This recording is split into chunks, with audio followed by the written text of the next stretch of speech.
Looking for a place to speak your truth? This podcast is on an endless pursuit to build through entrepreneurship, empowerment, and creativity. Through thought-provoking content and a fearlessness to dive into untouched topics with an undeniable dedication to highlighting others who are often overlooked. This is Deep Conversations. Stay tuned for Deep Conversation Podcast.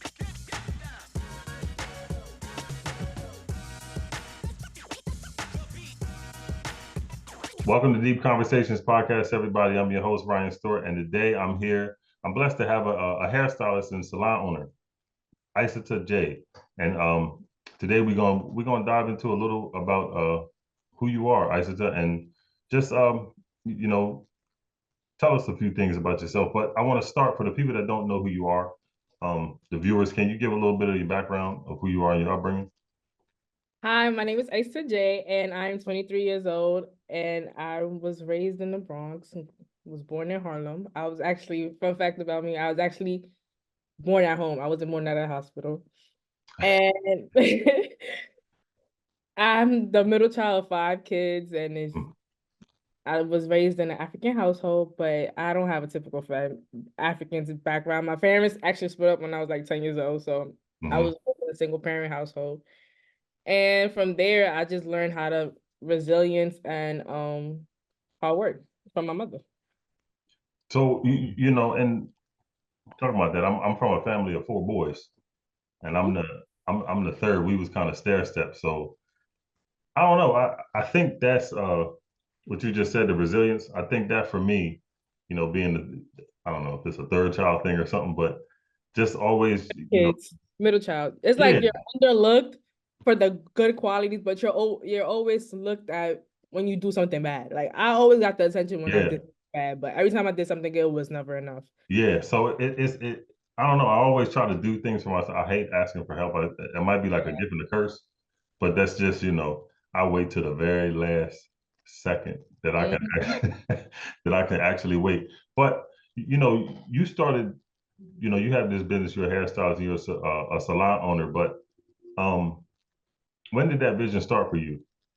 So it started when I was 14 years old. Like I said, I was born in an African household, and my parents, if you African, your parents are mad cheap. Like even though they just pay for the necessities, like they don't want to pay for anything else. So I'm 14, my teenage years now. Now it's like, you're in high school, you want to look cute or whatever. So my cousins, they just started coming to me because I knew how to sew, but I just didn't know how to braid. So Yeah, one of my cousins, she was just like, "Oh, can you braid my hair?" And we had to go somewhere. Can you sew my hair? I'm like, "Yo, I don't know how to sew. I don't know how to braid, but we could sew it." So we sat in my uncle's kitchen. We called up one of my other cousins. She knew how to braid, so we braided her hair. We did the straight backs, and you know that for a sewing, that's horrible. We did the straight backs. And we just sewed. It took me like 5 hours to sew her head, but it came out nice or whatever. So that from there, everybody was just like, "Oh my God, you did a good job." So I just started practicing. I was broke, so I was doing my uh-huh. own hair, and then making ends meet. So At creativity. 14, you started doing that.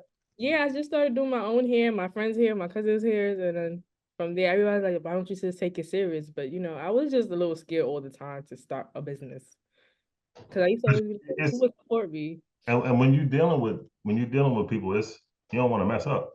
Exactly. And You know at what I'm the saying? time, I'm like, I'm not really good. I was good, but I didn't think I was a professional. Like, and then at the time, it was just like Ming Lee was coming up, and she was just saying that she had $500 to her name. I couldn't relate because I didn't even have $500 to my name. Like, I had $0. Yeah. I'm 14, Yeah. so yes. I was just always like stand still with it. hmm So what with this business, the Isata J Beauty, what are some of the services you provide? So I'm a natural hairstylist. I feel like in New York City, it's very rare you find a stylist that focuses on natural hair. hmm Every time you go on Instagram, you put a natural hairstylist. There's always in Atlanta or Houston or somewhere hmm down south. So I'm like, let me just focus on natural hair. So I provide sewings, quick weaves. I'm about to start doing microlinks and tape-ins, and then majority of the time I do silk presses. why do you think it's so important though to to stick with the naturals. Because I feel like every woman want to wear their real hair. It's just the lack of confidence. So Mm-hmm. that their hair's not healthy enough. So I feel like, and at the end of the day, your natural hair is what you was born with. So it's like you want rather embrace what you have than keep buying, buying, buying. And you know what? As a man, Yeah, we would rather see the natural. yeah. It just exudes confidence. It's like, oh my God, this is my hair. Like, Yeah. Yeah. I don't. Do you think that's a Do you think it's a cultural thing with us or something? feel like it's the lack of knowledge because I do, most of the women that sit in my chair they do want to wear their hair like they always say, oh my God, I want to wear my real hair, especially the ones that's married. They want to start like when they about to get married, they just want to come and sit in my chair. I'm about to get married, I want to wear my real hair for my husband, I don't want to run him off. So it's Yeah. like they do want to wear their hair but they don't have the knowledge and they don't know where to start. So I don't think it's a cultural thing, I just think it's a lack of knowledge. Mm. Because honestly, lately everybody been shifting to the natural stuff, like the sew-ins and the Hmm. ins. So it's like look, wigs are low key dying out. Yeah. I mean, I don't want to knock. I ain't knocking, but they need to go on ahead. I know y'all trying to see the lace fronts. I mean, just a little bit, just a little bit. Now, I've seen that you're very public and open about being Muslim. Yeah. Yeah. So, how do you feel? Talk about that a little bit, and how do you feel that your faith has helped propel you in your career? So this is a saying I always see on Instagram. It's like you're born into just because you're born into Islam don't mean you found Islam. So I was born into Islam. Like my mom and dad, they all Muslim. They taught me the Quran since I was a kid. I used to go to Hmm. masjid. But for some reason, I feel like my parents installed it in me so much. It made me run away from it. So it made me go like chase the world and things. Because as a kid, when somebody tell you not to do something, out of curiosity, you want to do it now because it's like, okay, what's the consequences behind it? And learning the Quran at a young age, it's like it has so much depth to where you don't really understand what you're learning. So I'm just like, what the hell? You can't, why you keep telling me I can't party? Why you keep telling me I can't drink? Like, what's the consequence? It looks fun. That's what I see around me. Hmm. So when I was in high school, I just said I'm not being Muslim no more. I stopped praying. I stopped doing anything that related to Islam, and I just stopped going to the masjid all in all. So then when I was like 18, 19, I just hit I just was in a dark place, and at the time my mom used to be like, "You're a demon child. Like you don't pray, you don't do nothing." And at this point, I'm just like, okay, like and then it was just one day I was so depressed and my head was hurting. Like it was hurting so bad. I didn't know what to do. Like I was just sitting there just holding on to my head. And she's like, it's because you don't pray. Da, da, da, da, da.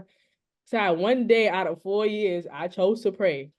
And I felt after I prayed, I ain't gonna lie, I felt a way lot better. Like my head stopped hurting. It was like the time to my problems. So after that, it's just like I had lost everything. Like I had no faith in anything. And after that, I just started picking up my faith slowly, and then now I just pray to God about everything. Hmm. And my discernment lately been, It's funny. I'm listening to you. You sound like me a little bit. I think we all kind of go through it. When you get to that point where you're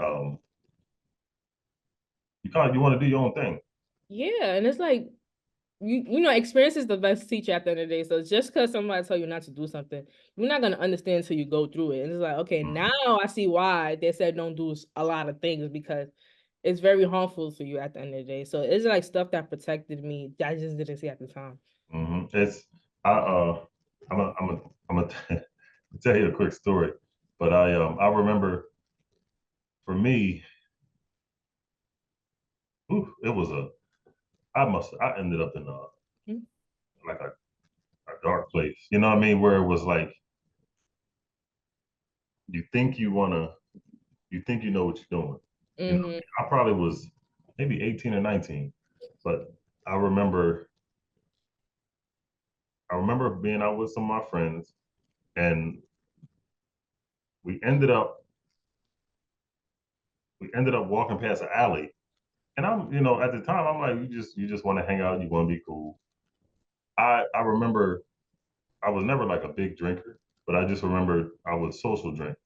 Right. So we walking and we're drinking, and we walk past an alley, was a homeless dude there, and so and I feel like God will sometimes send you messages. You know what I mean? Just out of the blue. So we walking, and the homeless dude. It was five of us. Mm-hmm. Out of the five people, the homeless dude was like, "Hey man, you, excuse me." So I turned around and he said, "Come here." I walked over there and he said, "You know, you're not supposed to be whatever you think you're doing. You know, that's not you. You need to get yourself." And I'm like, "Why you?" Why you calling me out? Yeah, I'm like, "Why you pick me out of everybody?" He was like, he was like, "I don't know. It was something about you that just made me say something to you." He was like, "But just take it and just." He's like, "You don't want to end up like this, so just make sure you get yourself together and talk to him more." And if even after that, I'm like still trying to still do my own thing, but that was always in the back of my head. You know what I mean? It was like that seed was planted. And ever since, it's like once you start praying and doing what you, life kind of slows down for you, and you could take things a little bit easier. And you start hearing your own thoughts for the first time. You hear clarity. Like now it's just like, okay, I hear my own thoughts. I know exactly what I'm thinking. I know what Yeah, I'm supposed to do now. Like yeah, you know everything you're supposed to do in order. yeah. And that's I know it does. It makes it does it makes it a lot easier. What advice do you have for like up and coming entrepreneurs? You know that wants to jump into this lane that Oh my God. I have so much advice because honestly, on social media, you see that everybody starts a business and some people blow up fast. Like one of my big advice is like just stay in your own lane. Stay yo, Mm, I was cause honestly, I was so when I first started, I thought since I had like a little buzz that I was gonna like just jump. And that's because that's what I seen the people around me. They would start a business and all of a sudden their business page got 1,000 the same day they just started. And I'm yeah, just like, why am I not moving the same speed as them? yeah. And they just booked out. And I'm just like, what the hell happened to me? But those are the same people that started around the same time. They don't no longer do what they're doing. Like they don't do anything that they runs back to a regular job. So I'm just like, Mm. yeah. So it's like stay in your own lane because Instagram be a facade for sure. Yeah, no, it'll fake you out. Yeah, social media will fake you out. I with me when I started, I uh I remember just trying to be I was trying to I was trying to get everybody to hear me Right. instead of just that ain't gonna work. I mean it took me maybe a year and a half, 2 years to actually figure that out because I was just trying to reach everybody and just I had to figure out just like you said, stay in your own lane because whew, it's some people. I mean, you just got to be cool with some people not liking your stuff. But it's crazy because even though I had started, like I started the time I started, I got a little buzz, but like at the same time, I started during the pandemic. So once I Hmm. once the pandemic over March of 2021, my friend had opened a shop March 2021. I moved into the shop. Mind you, my clientele wasn't crazy, but I was just like I know I could pay this booth rent. So at Hmm. the time, they were laughing at me because everybody's booked out in the shop, and I'm just sitting there with like my 1 to 2 clients a week. They was just laughing at me, but now all of a sudden it's like, all right, these are the same people that was laughing at me, and now all of a sudden they congratulated me. They Hmm. proud of me. So it's just like people see what you're doing. It's just that if you don't believe in yourself, nobody's gonna believe in you. So what made you think you said during the pandemic? What made you I don't know what made it. What do you think made it so sustainable for you? Okay, so during the pandemic, I feel like everybody had money flying everywhere. So it's just like I got the unemployment coming in. I got all this money coming in, and it's like we're stuck home. So at this point, it's like, what else is there? So many businesses started during the pandemic because it was just like Hmm. a trend to do at the time. So I'm just like, at first I was just like, I know at first I was like, all right, I'm gonna follow the trend. I'm gonna just start a business. At the same time, I knew I was passionate about what I was doing. So when I first started, I went into wig stores because that was the trend at the time. I'm like, let me Hmm. just do wig stores, and makeup. But then the more and more I was doing it, I noticed that I didn't really like wig stores, and I was always encouraging the women. I was always sharing knowledge about natural hair, and I was also in school for that. So I was just like, all right, you know what? Let me just I just clip the wig installs. Let me just focus on soap presses, and it was a leap of faith, to be honest. Yeah, so when you started in your own. Yeah, I started in my mother's house, Yeah. and my mom was like one of those people, like, she loved hospitality. So every time I had a client, she want to feed them, she want to talk to them. I'm just like, bro, they're here for a service. They gotta get like you But you making know them what? That helped them keep coming too, though. guys. Yeah. So she gotta feed them, and I'm just like, bro, they're here for a service. Like you should not be talking to them. But then, but they always be like, I love your mother. They be like, I love your mom. She fed me. Da, da, da. So I'm like, all right, people actually like that. So now in my new shop, I actually implemented like the snack tray, the snack bar and Mhm. stuff. So I actually have that now. So I'm just like, I got that from my mom. So And I was about to ask you what the transition was like from being in your mom's house and now having your own. Like, what is that? What's that transition like for you? one time, I ain't gonna lie, since it's so new to me, I'm still kind of as shocked. Like I'm still like, wow, like I can't believe I'm doing this. So Yeah. the transition is just like looking back, it's just like, damn, this happened really faster than I expected. Because honestly, a year goes by like this now. So I just Mm. started 2020, like, and I was working at a shop for like 2 years, but now I'm in my own place. So it's like the transition, it was difficult, but it was like a good difficult. Like, everybody got their everything is hard, but it's like this is a good hard. This is a hard that it's gonna get me by somewhere at the end of the day. So I was like, every time I hit a wall, I was like, I'm grateful. Like I'm grateful. I wasn't like, oh, I'm sad, I'm mad, I'm complaining. I was grateful. Like, so it's like, breath of fresh air. It teaches you discipline too, though. Mm-hmm. I mean, you really ain't, you don't have no choice when you got Guys, on the spot. so I got this place in the beginning of October. I didn't get my key. Like I put my deposit down in October. I didn't get my key till November because the place was still under construction. So November is the peak of holiday season. Everything's busy. I'm going through school. I was like really busting my ass. Like, so I would be at the other shop from 10 to 6, 10 to whatever time, 10 to 10, and then come here for like 2 hours till midnight and then wake up and go to the gym at 6 in the morning. So I was like very like So I in between all of that, you was putting that spot together, what you showed me with. Guys, like my schedule was literally in November to December, and I know everybody around me was just like, "What the hell?" I crashed out after a while because I was like, so November to December, I will wake up at 6 in the morning, go to the gym, get to the gym at 7 o'clock, and then from there I'll start my day. So I will have my first client at 10 o'clock, and then I will be at the shop probably uptown. My shop was uptown at the time. The shop I was working at, it will be from like 10 to probably 10 a.m. to 10 p.m. or 10 a.m. to midnight because it depends on the clientele. And I'll come over here and then probably be here till like 4 in the morning or something, or then go back home. And then my mom used to was like, "What the hell are you doing? Like, why are you out so late?" I'm just like, "Bro, I'm getting something together. Like, I'm just getting something together." God. Yeah, so And I then was you doing get that back for up. like a whole You month, would huh? get back up at 6. You Yes, I was doing imagine? that for like a whole month and a half, and then I wasn't seeing my friends. Like everybody would call me. I'm like, yo, I can't talk to none of y'all right now. And then I even went ghost on them, and it was like, oh, you can't be going ghost on people. I'm like, I got something to do. Like, That's how you have to do. You have to do that though if you wanna build something though, because they your people, but that's too many distractions. yes, and then people was in your ear, like, oh my God, let's do this. I wasn't going nowhere. I was like, I gotta get this out the way. Cause now I look at it like going out as a luxury. If I get this done, my discipline is if I get this done, I could do this and this. So even to watch TV, I'd be like, if I don't get my task to do list, I can't watch the TV show. Like, and I love watching Shark Tank, so I'd be like, I don't Yeah. watch the episode, but I gotta get everything done.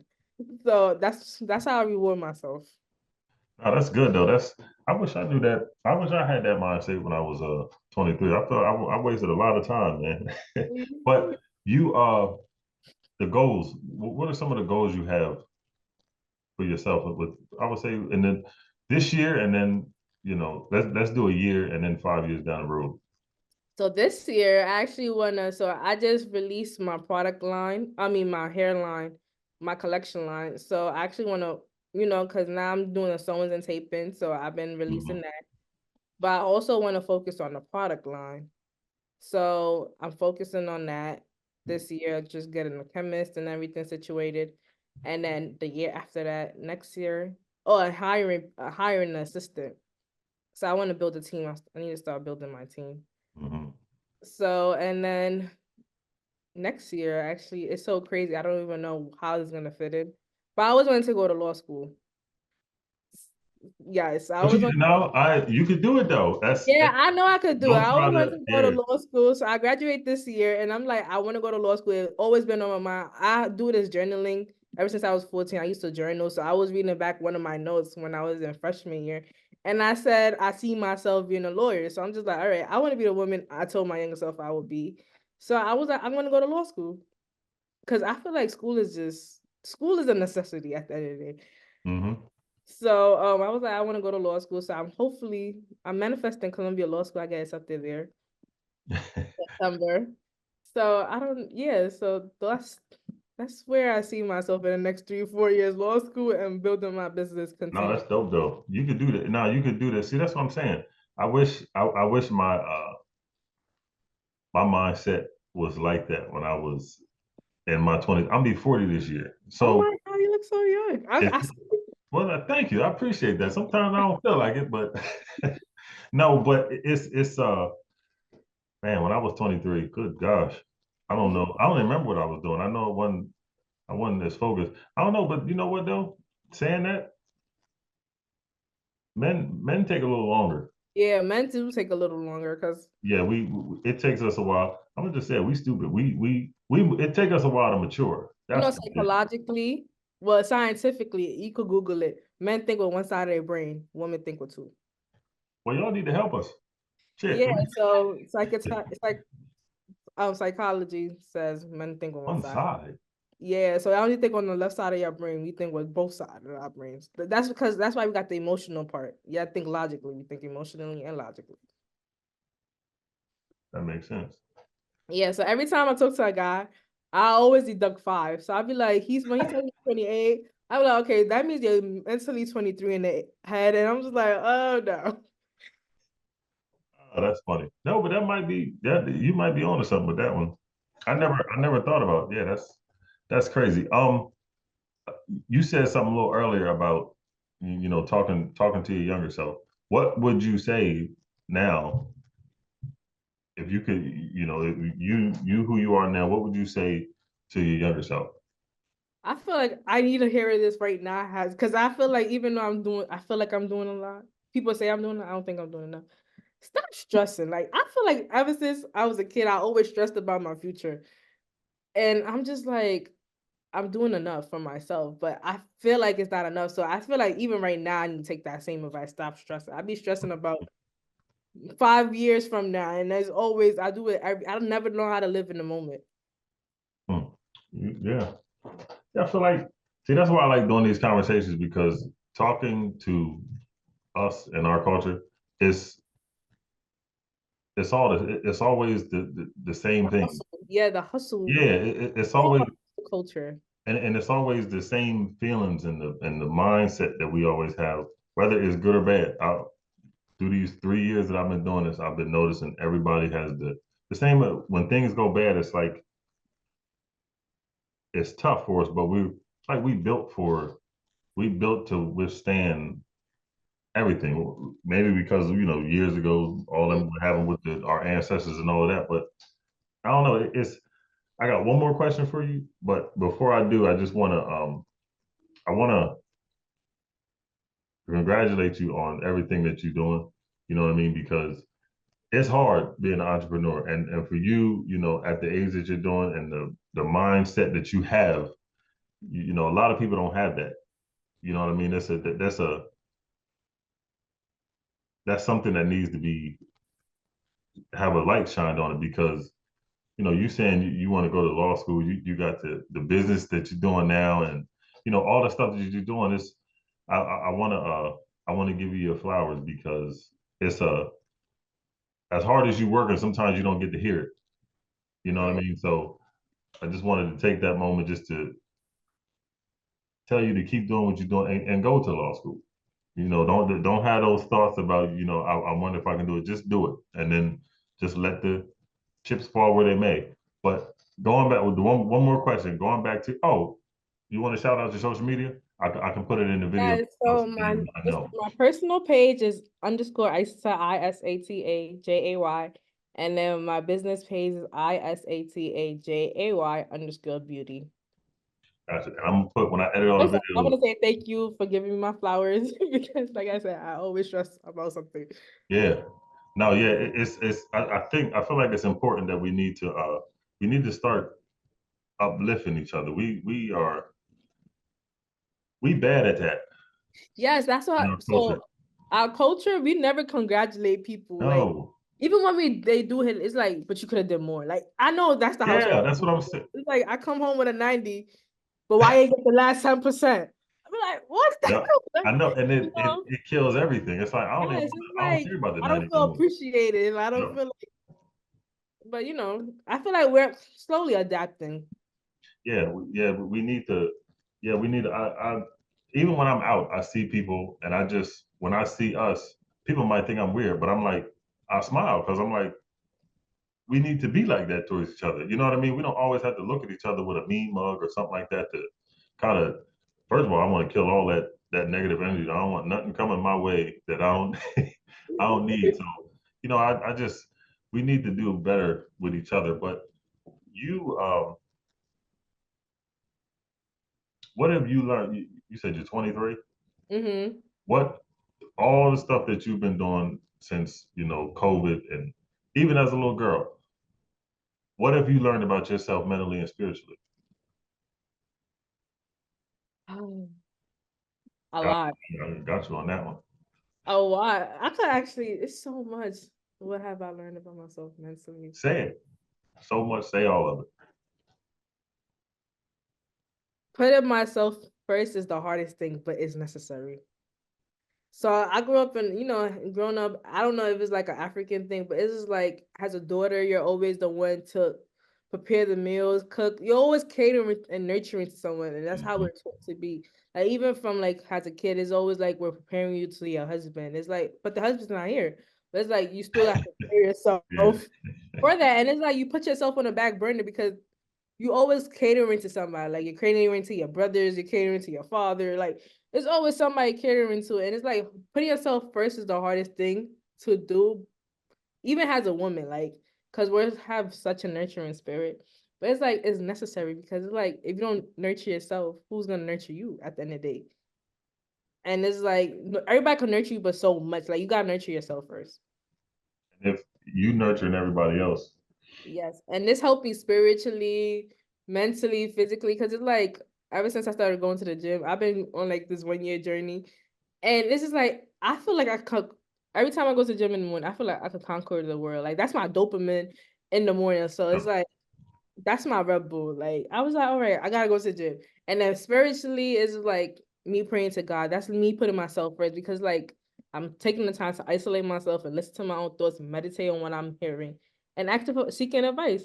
So I feel like just putting myself first is like the best thing I've done these last couple of years. it going back to the gym, the gym and all that kind of stuff, and then praying to God. They say early in the morning is the best time to do all that stuff Yes, it is. Mm-hmm. because that's the quietest. That's the Time you have. quietest time. Yep, the quietest It, time you have. And then the gym, you can pray, get all that stuff off you, and then you go to the gym, all that anger and frustration. mm-hmm. Just They say if they always say if you're heartbroken, go to the gym. Something stresses you out, you go to the ah, gym. mm.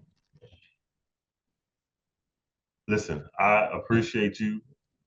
Everything that you're doing. This was dope for me. I always, Raven always, she always finds people that are just that I find dope. It's you, you have something that's going to take you a long way. With your, you when you have a vision, I mean, you said it. You shut everything out and you just go and you focus on that, and don't ever lose that. God, don't ever lose that. That's probably one of the hardest things to get. in life is to have that motivation and just, that and get those visions and go after them. Don't ever lose that. And just like I said, law school, just go. Maybe you may change your mind and say, nah, this ain't really what I want to do, but don't ever live with a what if. So again, I want to thank you for jumping on this podcast. I appreciate you. Again, continue to keep doing what you're doing, and I appreciate you. Thank you for having me, and thank you for all the great advice that you gave me and giving my flowers, of course. Thank you so much. You're on YouTube, baby.